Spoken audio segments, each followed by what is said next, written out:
Hi all welcome to TNPSC கற்றல் channel. இன்னைக்கு நம்ம பார்க்க போகிறது 7ஆம் வகுப்பு புதிய புத்தகத்தில் உள்ள பிரித்தெழுதுக பார்க்கலாம். காடெல்லாம் அப்படின்னா காடு கூட்டல் எல்லாம். பெயர் அறியானா பெயர் கூட்டல் அறியா, பெயர் அறியா. மனமில்லை அப்படின்னா மனம் கூட்டல் இல்லை, மனம் இல்லைன்னா மனம் கூட்டல் இல்லை. நேற்று இரவு அப்படின்னா நேற்று கூட்டல் இரவு. தான் இருந்துன்னா தான் பிரிச்சுக்கணும், தான் கூட்டல் இருந்து. கருநீலம் இது உங்களுக்கு நிறத்தை சொல்லுது இல்லையா, கருமை கூட்டல் நீலம். பழந்தின்னி அப்படின்னா இந்த இந்து பழம்னு மாத்திக்கணும், பழம் கூட்டல் தின்னி அப்படின்னு போட்டுறணும். செங்கனி செங்கனி செம்மை வந்தாலே செம்மை கூட்டல் கனி. பெருஞ்செல்வம் அப்படின்னா பெருமை கூட்டல் செல்வம். ஒப்புமை இல்லாத ஒப்புமை கூட்டல் இல்லாத. அடுத்தது பண்புள்ள அப்படின்னா பண்பு கூட்டல் உள்ள.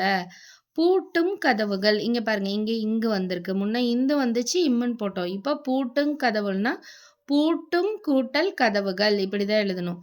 அடுத்து வாசல் அலங்காரம் ரெண்டுலாம் வருது இல்லைங்களா, இங்க வாசல் கூட்டல் அலங்காரம் எப்படி பிரிச்சுக்கணும் நீங்க.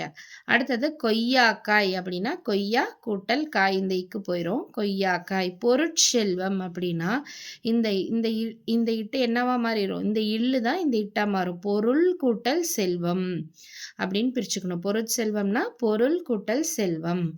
யாதெனில் அப்படின்னா யாது கூட்டல் எனில், யாதெனில்னா யாது கூட்டல் எனில். முளையுள்ள அப்படின்னா முளை கூட்டல் உள்ள.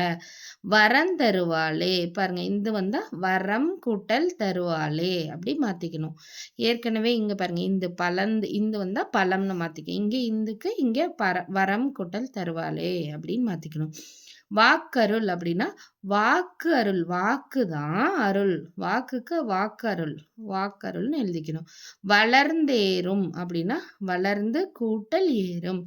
யாண்டுள்ளனோ அப்படின்னா யாண்டு கூட்டல் உளனோ, யாண்டு கூட்டல் உளனோ அப்படி போட்டுக்கணும். யாண்டுள்ளனோனா யாண்டு கூட்டல் உளனோ.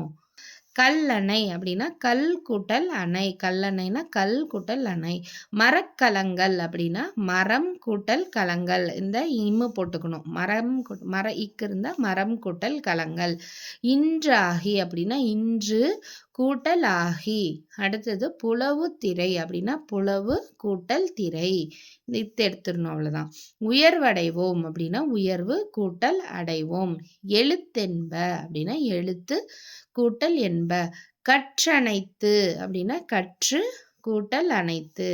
நன்னாற்றல் இது பாருங்க வித்தியாசமா இருக்கு இந்த கொஸ்டின். நன்னாற்றல் அப்படின்னா நல்ல கூட்டல் ஆற்றல். எப்படி பிரிக்கணும், நன்னாற்றல்ல நல்ல ஆற்றல்ல தான் நன்னாற்றல்னு சொல்றாங்க, அப்ப நல்ல கூட்டல் ஆற்றல். மேற்றிசை இதுவும் பாருங்க, மேற்கு கூட்டல் திசை, மேற்கு திசை தான் மேற்றிசைன்னு சொல்லியிருக்காங்க. இல்லைன்னா மேல் திசைன்னு கூட ஒரு இடத்துல கொடுப்பாங்க, மேல் திசைன்னு கொடுத்திருந்தாலும் மேற்கு கூட்டல் திசை. கீழ்திசைன்னு கொடுத்திருப்பாங்க, கீழ் திசை அப்படி கொடுத்திருந்தா உங்களுக்கு கிழக்கு கூட்டல் திசை அப்படி பிரிச்சுக்கணும் நீங்க. கிழக்கு கூட்டல் திசை, கிழக்கு கூட்டல் திசைன்னு நீங்க பிரிச்சுக்கணும். அடுத்தது வெற்பென்று அப்படின்னா வெற்பு கூட்டல் என்று. வாய்த்தீயின் அப்படின்னா வாய்த்து கூட்டல் ஈயின். கற்றனைத்து ஊரும் அப்படின்னா கற்றனைத்து கூட்டல் ஊரும். கேடில்லை அப்படின்னா கேடு கூட்டல் இல்லை. கோட்டோவியம் அப்படின்னா கோட்டு கூட்டல் ஓவியம். ஈரமண் பாருங்க, இது வித்தியாசமா இருக்கு. ஈரமண்ணா ஈரம் கூட்டல் மண் அப்படி எழுதணும், சரிங்களா. வரந்திருந்து அப்படின்னா வரந்து கூட்டல் இருந்து. ஒன்றாகு, ஒன்றாகுனா ஒன்று கூட்டல் ஆகு. முன்றிலோ அப்படின்னா முன்று கூட்டல் இலோ. ஞானச்சுடர், ஞானச்சுடர்னா ஞானம் கூட்டல் சுடர் அப்படி எழுதிக்கணும். இன்புருகு அப்படின்னா இன்பு கூட்டல் உருகு. அடுத்தது கண்ணில்லது அப்படின்னா கண் கூட்டல் இல்லது. தன்னாடு, தன்னாடுன்னா தன் கூட்டல் இந்தனா போடணும், தன்னாடு. முதுமொழி அப்படின்னா முதுமையான மொழி தான் முதுமொழின்னு சொல்றாங்க, முதுமை கூட்டல் மொழி. நாத்தெல்லாம் அப்படின்னா நாத்து கூட்டல் எல்லாம். Thank you all. உங்களுக்கு இந்த வீடியோ பிடிச்சிருந்தா லைக் அண்ட் சப்ஸ்கிரைப் பண்ணிக்கோங்க.